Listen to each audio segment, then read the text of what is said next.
What's going on, everybody? This is Danny from Slow Restoration, and today we're moving a Bronco. That's not Danny. What's going on, guys? Danny from Slow Restoration, and I actually posted a picture of the Bronco II that we had, the trail truck, on Instagram, and everyone seemed to really like it. Again, it's always did well on Instagram and relatively good in videos. So it's been sitting.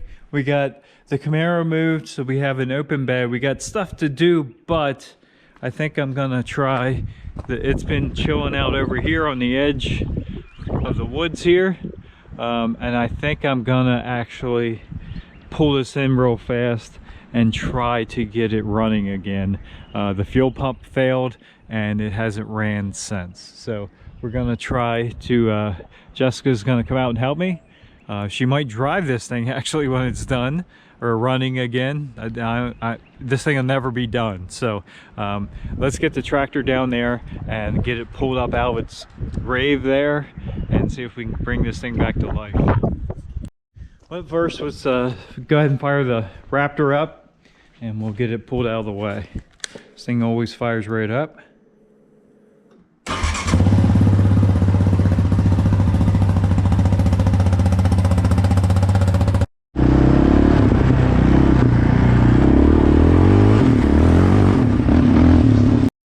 Out of the way,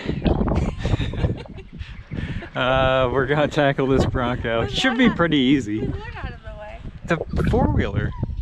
You didn't watch the video, did you? I didn't. That's alright, because it's not up yet. Alright, so we're gonna put Jessica inside. I'm gonna push this back a little bit and she can steer it. We'll hook a chain to it and pull it right up. Scout is dying to help too, but he's not going to. Alright, and Jessica's first impression of the Bronco since it's been sitting? It's really gross. It probably has coronavirus. It might have, no, definitely not. I've been the only one in there, so. Yeah, I wouldn't wear a helmet for this, but there might be something living in there, so. Yeah. Alright. Nice thing about the Bronco is you can just manhandle it here. We're just gonna push around the bumper. Good enough. I think we can get it with that. We got it turned around here. We get it swung around. Get a chain hook to it. Actually, we'll just use the winch cable. We'll disengage it here. There we go. Pull this out somehow. All right, couldn't get that to unspool out, so it isn't disengaged, so it should just unspool. There we go. We'll get a little length on it, and then we'll re-engage that. There we go. Now we're ready to pull. I don't know how heavy this is going to be. We'll lock it in four-wheel drive, a little throttle. Oh yeah.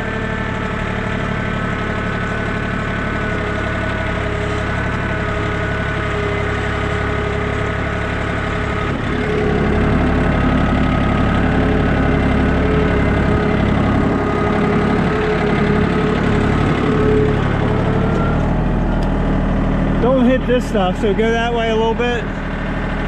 That was pretty easy. We got it up out of the flat there. We'll unhook it here, throw that up there for now, and we're gonna push it backwards and we'll get her to twist it around and we'll get it lined up and push it right on inside the garage here.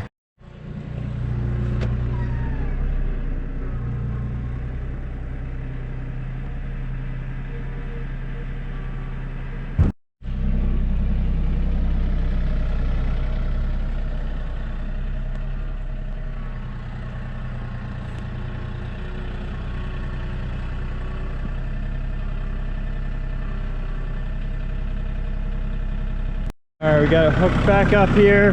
We'll go ahead and pull it up, get it back up off the house there.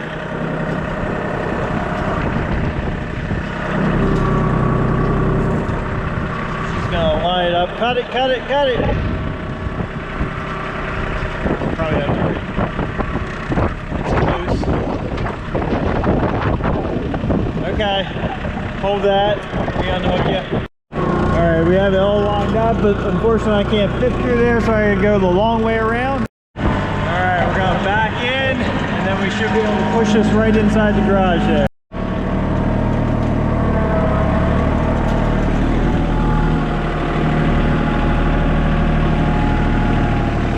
Perfect. All right, here we go. She's still in there. She must like it. I mean, how come you didn't get out? I was waiting for further instructions. Oh, okay. We do have to. Gear? No, it does not hardly roll at all. So it is definitely not going to roll on flat ground. So we do have to push it forward a little bit. Let's get lined up. We'll get the lift arms under it and see what we got to do to make this beautiful piece run. All right, first thing we're gonna do is go ahead and throw our battery charger on there and get the battery nice and charged up, and then we'll start testing stuff from there. Now, unfortunately, it is like 3/4 of a tank because I did put gas in it, thinking it was running out of gas, and that seems to be always the case when the fuel pump fails. It's always close to a full tank. So, like I said, it's very dirty under here. We took it four-wheeling. It's muddy. It's crusty, it's rusty. Some of these things may not come apart like they should. I really don't want to make more trouble. And if we keep having fuel pump issues, I don't know. Again, this is no cream puff by far. So I am tempted, even though I hate to even say it, to cut a hole in the floor to access that fuel pump module and pull it out of the tank, replace the pump, and do some testing. I really hate to, because I really hate when people do that. But it may be our best option here. I'm not sure. I'll put it back up in the air and check out, like, can we actually get that fuel tank out without breaking everything it's attached to? Let's check that out quick. Our other problem here is we can't spend a whole lot of time on this thing. We got stuff in the shop that needs to be done. This is in here, so I would like to get it running. There's a big skid plate on the fuel tank. There's a big wing nut there for some reason. There's the fuel pump module. Let me get around this bar. So there's the fuel pump module. It would come straight up out. It's on a little bit of an angle, but it would come up out of an access panel in the floor if we decide to do that. I don't know. I don't even like that I'm considering doing it because I hate when that's done so much. But getting some of this stuff apart, it's questionable. I don't know. Let me put a wrench on some of these bolts and see if they come loose at all. Like I said, I don't want to break everything we touch and make more work. I just want to get this thing kind of running again. At some point, we do need to draw a line of how much money we're going to put into this factory drivetrain. This 2.9 is not a very dependable motor. As you can tell, we work on it all the time. And like everything's leaking. It's just, yeah, and it doesn't have very much power even when it is running. So yeah. All right, so we hit our first roadblock here, and I think it's might be time just to cut a hole. There's access holes right here to get the skid plate off, and there's bolts in here to hold the back of this skid plate up. We definitely want to keep our skid plate because that's worth keeping. Problem is, these are blind bolts, and I guess whatever they're attached to, the nut they're attached to is spinning. So this bolt is just spinning instead of coming out on both sides back here. So there's a bumper filler panel. I pulled it back, and we can actually look down inside there. We can't see the spot we need to get to yet, but what I do see is that's actually the top of the tank. And it's pretty rusty, crusty. I'm just afraid if I keep going here, we're going to end up, I'm not spending a lot more money. So I'm not putting a tank in it. I'm not putting, I already bought the fuel pump, so I'm not going to go out and buy another tank and lines and spend a bunch more money. So I think we're gonna go ahead and cut our hole. That's what we're gonna do. We're just gonna cut a square out, curl it back, and go from there. And just like that, I see why people do it, because it is fast. I still don't like it. We cut it. The ribs here, I couldn't bend it, so I just cut through the ribs and left these flat pieces as hinges. We've tilted that back. Now you can see right down there to the fuel pump module. We'll get these lines unhooked, pop that out of the tank after we clean it off a little bit, and see what we got. All right, we got into this. We got the electrical pulled off, and there may be a part of the reason why the in-tank pump was not working. As you can see, that terminal there is really nasty and corroded. You can see how bad this stuff is. So let's get that cleaned up. We'll get our test light and see if we have any power back here with the key cycle, and just kind of go from there. With some additional testing here, we didn't have power back to this plug. I was able to jump the inertia switch and get power back here. Still didn't make the pump run. So we started taking it apart. One of the lines did pull apart. I think it will go back together, but it's pretty common for these to pull apart like that. I did blow everything off the best I could. Got the lock ring to move. We got it disconnected. I'll blow this off once again, and then we'll pull this sender out of the tank and see what's going on inside. But as you can see, it's very rusty, crusty, so no promises here.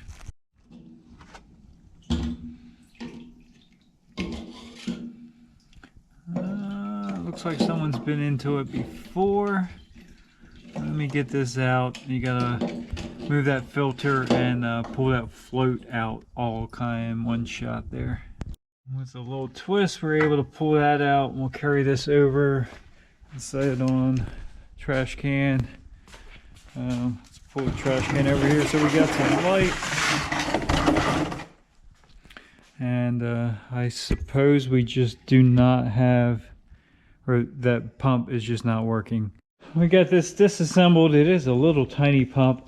We tried to hotwire it directly, and it does not run, even going right to the battery. So this pump is definitely bad. We do have a new one. Let's make sure hopefully it matches up. We'll get it swapped over and get this put back into the tank and see what we got from there. All right, that was a bit of a workout because you got to change everything over, even the electrical part. But and they didn't give us a new filter, so we had to remove that, put it back together, and then reinstall it. So anyway, we're back on there on the sender. We'll clean these contacts up some with the wire brush, and then reinstall this into the tank. We're going to go ahead and put a new fuel filter.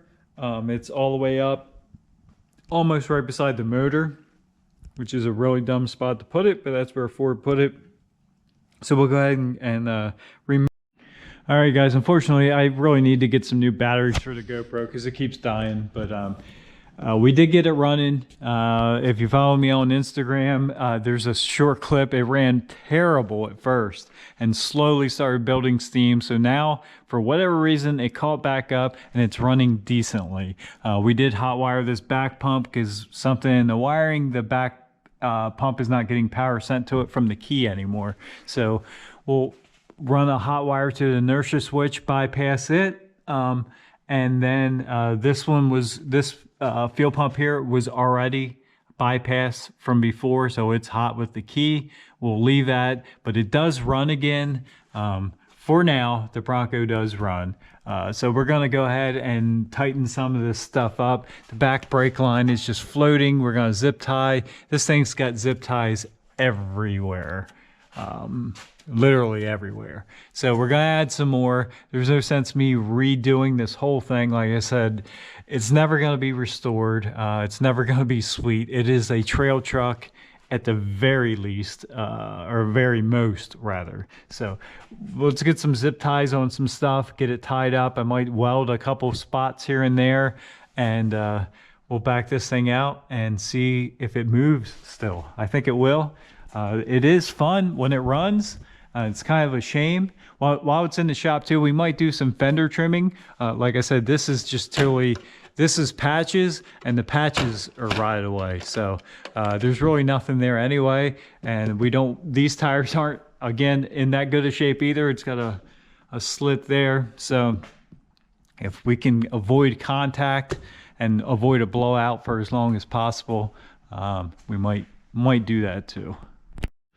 All right, let's close this thing up. Button the latches.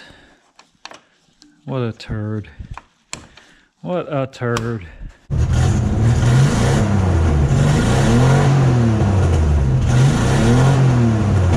Revs up now anyway, and it does idle, so I'm gonna call that a win.